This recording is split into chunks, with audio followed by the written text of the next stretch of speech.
بات سمجھ میں آئے نہ آئے تو صحابہ نے وہ عمل کر گزرے۔ آئیے دوسرا واقعہ سنیں ابو داؤد کے، یہ بھی روایت ابو داؤد کی ہے، جو ہے نافع رحمۃ اللہ علیہ فرماتے ہیں کہ میں ایک مرتبہ عبداللہ ابن عمر رضی اللہ عنہما کے ساتھ جو ہے راستے سے جا رہا تھا، اور ایک شخص نے جو ہے راستے میں بانسری بجائی۔ بانسری سمجھتے ہیں نا، وہ کچھ تو بھی لکڑی کا ہوتا ہے جس میں جو آواز نکلتی ہے مختلف قسم، بانسری بجائی۔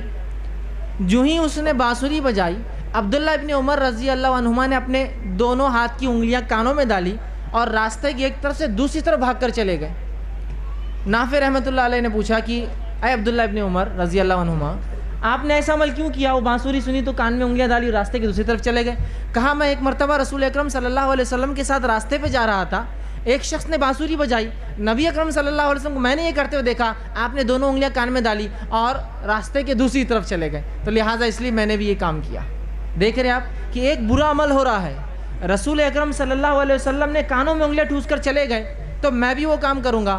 آج باجے اور تاشے، گانوں اور میوزک کا کیا حال ہے؟ یہ تو صرف بانسری تھی، آج تو پتہ نہیں کتنے انسٹرومنٹ لوگ بجا رہے ہیں۔ یہ تو ایک بانسری کی بات تھی، صرف کتنی چیزیں بجا رہے ہیں، اور اس کے بعد ہمارے کان پر جو بھی نہیں رینگتی، کوئی برا بھی نظر نہیں آتا، بلکہ بہت سی بار کھڑے کے دیکھتے ہیں، بہت سی بار گھر میں ایسے حالات ہم خود خرید کے لاتے ہیں جو ہمارے بیوی بچے سنتے جب ہم نہیں موجود ہوتے، اور خود ہم بھی اس کو سنتے ہیں۔ تعجب کی بات ہے، یہاں دیکھیے ایک صحابی کی اطاعت کہ بانسری نبی اکرم صلی اللہ علیہ وسلم نہیں سنی، کان میں انگلی ڈال کے چلے گئے تاکہ اس کی قباحت بتا دیں کہ یہ گانے بجانے کے حالات درست نہیں ہیں، تو عبداللہ ابن عمر رضی اللہ عنہما نے مکمل عین من وان ویسا ہی عمل کیا کہ آپ بھی سڑک کے دوسری جانب چلے گئے کانوں میں انگلیاں ٹھوس کر کہ مجھے وہ بانسری کی آواز نہیں سننی ہے۔ یہ ہے اطاعت۔ آج کتنے لوگ ہیں جو اپنے آپ کو محبت رسول میں جو ڈوبا ہوا پاتے ہیں، لیکن یہ اعمال ان سے اور ہم سے ہو رہے ہیں کیا؟ یہ اعمال ہم کر رہے ہیں کیا؟ کسی حرام چیز کو سن کر یا دیکھ کر ہم وہ جا رہے ہیں پیچھے۔